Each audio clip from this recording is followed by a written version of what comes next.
हमारा बहुत सुंदर विषय जो है वह चेतन और जड़।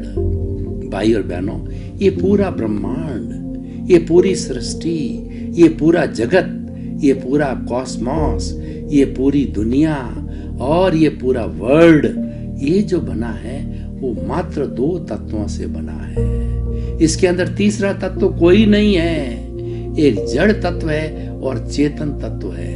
वैसे तो ये सारी सृष्टि पंचभूतात्मक है।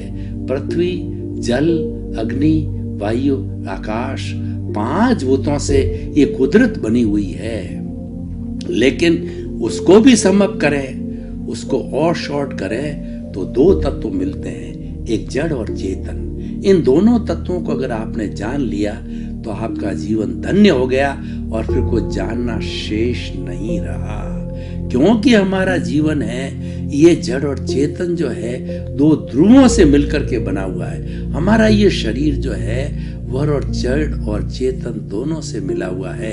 चेतन तत्व बुलाता है, चेतन तत्व है तो हम हैं, चेतन नहीं है तो हमारा राम नाम शब्द है। और जड़ है वो सारा पौद्गलिक है, वो गलन मिलन धर्मा है और वही हमारा परिणाम है, वही हमारा भुगतान है जिसके लिए शरीर मिला हुआ है। तो हम दोनों की परिभाषा करते हैं। पहले चेतन की परिभाषा करते हैं। चेतन किसे कहते हैं? असंख्य चेतनामय परमाणुओं के पिंड को चेतना, आत्मा, जीव, इसके जो है 23 नाम दिए गए हैं कुल। तो ये सब पर्यायवाची है। द्वैत की बात करें तो द्वैत भी जड़ और चेतन की बात करता है। सांख्य की बात करें तो वह भी जड़ और चेतन की बात करता है। कोई भी धर्म दर्शन को उठा के देखें तो ब्रह्मांड को जड़ और चेतन के रूप के अंदर बताता है। तो चेतन होता है वह जो है वो चेतना करता है, यानी वह जो है वो फीलिंग्स करता है, सुख दुख की अनुभूति करता है और प्रजनन करता है, ग्रोथ होती है। 9 तरह की कैरेक्टरिस्टिक है वो चेतन की होती है। विज्ञान सम्मत है।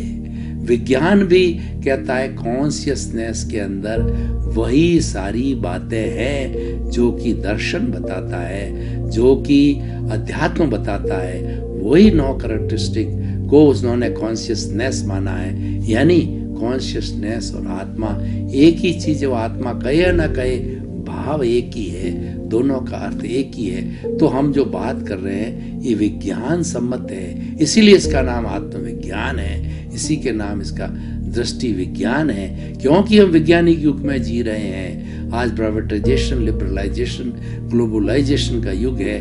विज्ञान को अलग करके हम जीवन जी नहीं सकते हैं। हमारा सारा जीवन अध्यात्म और विज्ञान से जुड़ा हुआ है। दोनों ये जुड़ जाते हैं तो दोनों बड़े बड़े ध्रुव जब जुड़ जाते हैं होलिस्टिक हो जाते हैं। लाइफ होलिस्टिक हो जाता है, जीवन होलिस्टिक हो जाता है, व्यक्ति होलिस्टिक हो जाता है और ये ग्लोब होलिस्टिक हो जाता है। तो देखिए, जो हमारा अध्यात्म है वो हमें दिशा देता है और विज्ञान हमें गति देता है। मैं आपको एक उदाहरण कह दूं कि हम एक कार चला रहे होते हैं तो पेडल के ऊपर जो हमारा पैर होता है तो पेडल जो है वो गति देता है हमें, और वो जो हमारा गति देने वाला जो है वह हमारा जो है गति देने वाला तत्व है साइंस का तत्व होता है। और अब आप स्टीयरिंग है वो अध्यात्म है। स्टीयरिंग है वो इधर मोड़ता है उधर मोड़ता है। अगर मान लो सिर्फ गति हो, स्टीयरिंग न हो, तो आप समझ सकते हो कि क्या हालत होगी। एक्सीडेंट होगा। केवल गति से काम नहीं चलेगा, आपको दिशा भी चाहिए। तो हमारा अध्यात्म है, चेतन तत्व है, दिशा देता है। जड़ तत्व है, गति देता है। और वास्तव में जो साइंस है वो पुद्गल पर कार्य करता है। जो हमारे वैज्ञानिक लोग हैं वो मात्र पुद्गल पर काम करते हैं और उन्होंने निकाला कभी 106 सब्सटेंस बन गए। दोनों का उद्देश्य यही है। अध्यात्म उद्देश्य है अल्टीमेट ट्रुथ को प्राप्त करना, और जो है विज्ञान का उद्देश्य अल्टीमेट ट्रुथ को प्राप्त करना। दोनों के उद्देश्य में फर्क नहीं है, लेकिन दोनों किस किस जो है जो लाइन पर काम करते हैं उसमें फर्क होता है। एक ही लाइन का काम है जड़ पे, वो है विज्ञान, और चेतन पे काम करने वाला वो है अध्यात्म।